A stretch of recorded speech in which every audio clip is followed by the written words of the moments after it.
5.3 concerne l'aménagement du sous-sol de l'église Saint-Pierre d'Arène et l'affectation de ses locaux à l'association du Centre culturel et diaconie de Saint-Pierre d'Arène. Il s'agit de la signature d'une convention d'objectifs avec l'habilitation de M. le maire à autoriser la dite association à déposer les autorisations d'urbanisme nécessaires à la réalisation de ce projet.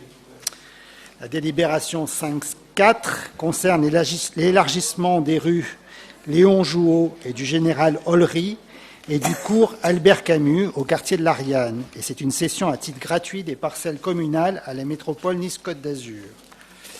Et enfin, l'avant-dernière, la 5.5, concerne des échanges de terrain et de volume entre la société Escota et la ville de Nice à Saint-Isidore, avec la relocalisation du site de dépannage autoroutier et la régularisation foncière du site dédié au clobouliste Jean Sassonne. Et enfin, la délibération 5.6, c'est la désignation d'un membre titulaire et un suppléant pour le jury relatif au projet de restructuration du groupe scolaire La Corniche Fleurie. Voilà, Monsieur le maire, mes chers collègues, mes délibérations. Je vous félicite. C'est brillant, brillant. Ah oui. Brillant, rapide, concis. Qui souhaite s'exprimer? Monsieur Allemand, vous avez la parole. Puis Monsieur Gechter. Oui, monsieur le maire, ça sera sur la 5.3 et en même temps la 22. Ça m'évitera de reprendre la parole tout à l'heure au moment où nous examinerons cette délibération. Ça concerne donc l'église Saint-Pierre d'Arène. Vous avez retiré cette délibération il y a quelques semaines parce que vous avez bien compris qu'elle n'était pas présentable en l'état et qu'elle risquait d'être rapportée par le préfet des Alpes-Maritimes car contraire à la loi de 1905. Vous avez effectué depuis 2 changements importants. Premier changement, le partenaire signataire de la convention d'objectifs a changé. Ce n'est plus l'association diocésaine qui était une association cultuelle, c'est le Centre culturel et diaconie de Saint-Pierre, une association culturelle créée le 13 novembre 2012. Et en commission, à une question posée par l'opposition, la réponse a eu le mérite de la clarté. Ce sont les mêmes, a-t-il été répondu. Deuxième changement important, l'article 14 du bail civil. Il prévoyait dans sa version du 23 novembre 2012 une occupation par la ville de 15 jours par an. Vous êtes monté à 45 jours par an. C'est déjà mieux. Mais le compte n'y est pas. Mon intervention n'est pas du tout hostile ni au père Florini ni à l'Église. Moi, je vous parle de bonne gestion. On évoque là, dans cette délibération, une surface qui n'est pas anodine. 1400 mètres carrés, avec un projet, un auditorium de 250 places, des salles de réunion modulables, des bureaux, un espace restauration de 150 places, un hall d'exposition. Enfin, c'est un petit palais des congrès qui va naître dans les sous-sols de l'église Saint-Pierre d'Arène. Et quand je relis cet article 14, je m'aperçois que cette mise à disposition est consentie à titre gratuit et que la valeur locative est estimée à 7 000 € par an, soit un prix annuel de 5 € le mètre carré. Je crois que je n'avais pas encore vu une telle évaluation. Non seulement l'évaluation est véritablement étonnamment basse, non seulement on met à disposition à titre gratuit, mais en plus on subventionne les travaux à hauteur de 1,5 million d'euros sur un total de dépenses de 2 850 000 €. Mis à disposition pour 18 ans, ce qui n'est quand même pas rien. Un petit calcul pour montrer la bonne gestion de la ville dans cette affaire. La ville verse 1,5 million d'euros. Elle a droit à 45 jours d'utilisation par an. Multiplié par 18 ans, ça fait 810 jours. Vous divisez, ça donne une journée d'occupation à 1 970 € la journée, ce qui est beaucoup pour un édifice dont le loyer annuel est évalué à 7 000 €. Donc nous voterons contre ces 2 délibérations. Monsieur Gechter.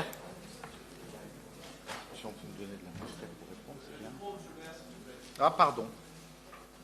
Oui, merci, mes chers collègues. Je voudrais intervenir sur la 5.4, sur l'élargissement des certain nombre de voies du côté de l'Ariane, et vous alertez quand même sur la situation de la rue du Général Ollery. Il y a quelque temps, le sens de circulation a été changé. Je ne suis pas certain, avec ou sans élargissement, que ce soit la bonne formule, la bonne solution, notamment pour arriver sur la piscine, pour arriver sur l'école Marcel Pagnol, et aussi et surtout sur le gymnase Maurice Jaubert, qui est un établissement du Conseil général mis à disposition de la ville dans le cadre des partenariats que l'on connaît. Donc pour le vivre régulièrement au titre associatif, je pense que le sens de circulation n'est pas la bonne solution. L'ancien sens de circulation me paraissait beaucoup plus logique, rapide et beaucoup plus en sécurité pour les populations qui sont dans ce secteur. Et deuxièmement, je pense qu'il serait urgent de flécher aussi les différents établissements de ce secteur, parce que les gens qui ne connaissent pas le secteur de l'Ariane sont un petit peu désemparés pour trouver notamment le gymnase Maurice Jaubert qui se situe dans ce secteur. Voilà, donc si on peut arriver à quelque chose de beaucoup plus, sûr, ça serait beaucoup mieux. Merci. Merci. D'autres interventions, Madame Hernandez-Niquez. Très bref, c'est une explication de mon vote contre le point 5.5. Tout cet échange de terrain et de volume est un euphémisme pour signifier les échanges nécessaires pour réaliser le démarrage de la voie des 40 mètres. Et je suis encore plus opposée maintenant que je ne l'étais il y a un an. Nous n'avons pas besoin d'une autoroute supplémentaire dans la basse vallée du Var. Très bien, Monsieur Alain Philippe, s'il n'y a pas d'autres Oui, demandes. Monsieur le maire, mes chers collègues, Monsieur Allemand, qualifier Saint-Pierre-d'Arène, le sous-sol de Saint-Pierre-d'Arène, je ne sais pas si vous y êtes rendu, je ne crois pas, parce que sinon vous évoqueriez pas un petit palais des congrès. Enfin, je veux dire, c'est relativement déplacé. Alors, simplement, je précise, quand vous citez, vous faites un calcul sur ce que représente l'investissement de la ville. Fait-on ce calcul sur les autres partenariats que la ville fait avec des organismes qui travaillent dans le milieu social, culturel, ou pas? Vous ne le faites pas d'habitude. Quand, par exemple, on travaille avec des bailleurs sociaux sur du logement, quand on travaille sur l'animation... Ou la semeuse. Ou la semeuse, par exemple. On ne demande pas un jour d'occupation par an de la Providence. Exactement. Et je pense que sur toute la politique conduite par la semeuse, nous donnons chaque année, et sur les années additionnées, beaucoup plus. Donc c'est vraiment très malsain de votre part de poser le problème de cette manière, de dire à 45 jours par an, le calcul c'est 2. Mais vraiment, c'est extrêmement malsain, je vous le dis. Mais je pense que tout cela est très dangereux d'essayer d'aller sur ce terrain. Moi, je réfléchis pas quand je mets à disposition des Restos du Cœur, quand je mets à disposition de tous les organismes qui, en cette période de l'année, essaient de recevoir des malheureux pour s'occuper d'eux, et que le père Fleurini reçoit depuis des années dans des conditions où il est mal accompagné, épouvantable, où il prend des risques personnels, parce que ce sous-sol existe depuis des années et n'est pas aux normes de sécurité, c'est des risques personnels qu'il prend, et que vous contestiez cela alors que nous voulons accompagner les œuvres de bienfaisance à l'égard des malheureux, qui sont ceux qu'il prend en charge, vraiment c'est pas très digne, Monsieur Allemand. Mais ça ne m'étonne pas de votre part, parce que la générosité, ça fait bien longtemps qu'elle a abandonné le Parti socialiste. Monsieur Philippe, vous pouvez continuer. Oui, moi je crois, pour aller dans le même sens de cette réponse, je crois, Monsieur Allemand, quand vous citez le programme, citez-le jusqu'au bout. Vous avez pu voir, et vous l'avez dans la délibération, il y a des salles, effectivement, un foyer avec espace de restauration de 150 places. Et vous savez, comme moi, parfaitement, qui est accueilli dans cette restauration. C'est des gens nécessiteux qui ont vraiment besoin de cet élément. Il y a un vestiaire et une banque alimentaire, une épicerie.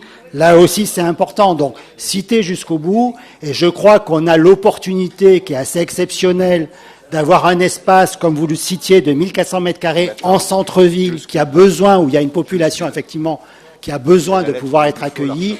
On a cette opportunité de le faire et je crois que c'est une chance de pouvoir mener cette opération telle qu'elle est menée aujourd'hui avec l'association qui est citée. Monsieur Guetcher, sur l'élargissement, moi je prends en compte effectivement, alors je dirais, bon, c'est à l'occasion de cette délibération que vous évoquez le sens de circulation et le fléchage. Moi, ce que je vous propose, on va regarder effectivement ce que vous nous soulignez. J'ai pas les éléments là sur le fléchage. On parle simplement dans les délibérations d'élargir, et je crois que ça c'est un besoin effectivement qu'il y a, et ça remet pas en cause la délibération. Le fléchage et l'élément, on le regardera d'une façon plus globale. J'ai pas des éléments de réponse, mais ça remet pas en cause la délibération elle-même. Enfin, Madame Hernandez-Diquez, on a eu de nombreux échanges et je regrette, je dirais, votre position qui reste jusqu'au boutiste dans cette question-là. Encore une fois, la voie de 40 mètres, c'est pas une autoroute, c'est une voie où le principal élément, c'est un transport en commun en site propre que vous réclamiez tout à l'heure dans la présentation de la délibération de ma collègue Véronique Pakis sur la nécessité de développer des axes de transport en commun en site propre, etc. Et c'en est un qui va être majeur dans la plaine du Var. Donc voilà, c'est tout ce que je voulais dire, Monsieur le Président. Toutes les réponses ont été apportées. Bon, je vais quand même juste un petit peu compléter, parce que je défends avec énergie ce projet, je le revendique. Je veux être aux côtés de ceux qui se dévouent pour les malheureux et les nécessiteux. D'abord, il y a un fondement juridique qui permet d'accorder une subvention, une association telle que celle qui nous soumet son projet.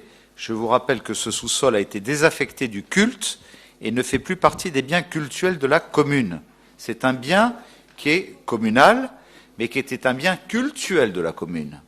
Aujourd'hui, la ville subventionne une association qui souhaite développer un projet à tendance culturelle à destination de tous et non pas destiné à l'exercice du culte catholique.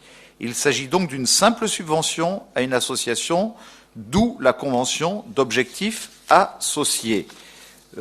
Parallèlement à cela, Alain Philippe l'a rappelé, on a une épicerie sociale, tous les jours il y a des repas pour 3 ou 4 euros pour des gens qui n'auraient pas les moyens aujourd'hui avec les minima sociaux qui sont les leurs de pouvoir y faire face. Et je m'y suis rendu personnellement.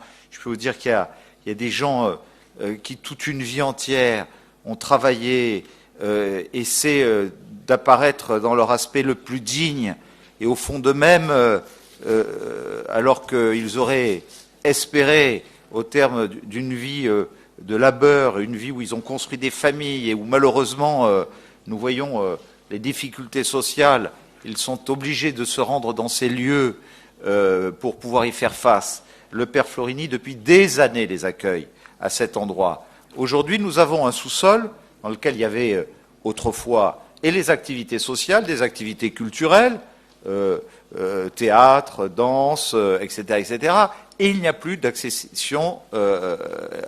d'accessibilité en matière de sécurité. Par ailleurs, c'est un quartier où, je le dis, et sans doute ne l'avez-vous pas visité, un quartier où la commune n'a pas d'équipement public, n'a pas de salle de réunion, n'a pas de lieu pour pouvoir proposer même à un comité de quartier de tenir une assemblée générale, un club sportif de pouvoir s'y réunir, à une petite association de théâtre de pouvoir y donner des cours du soir, etc.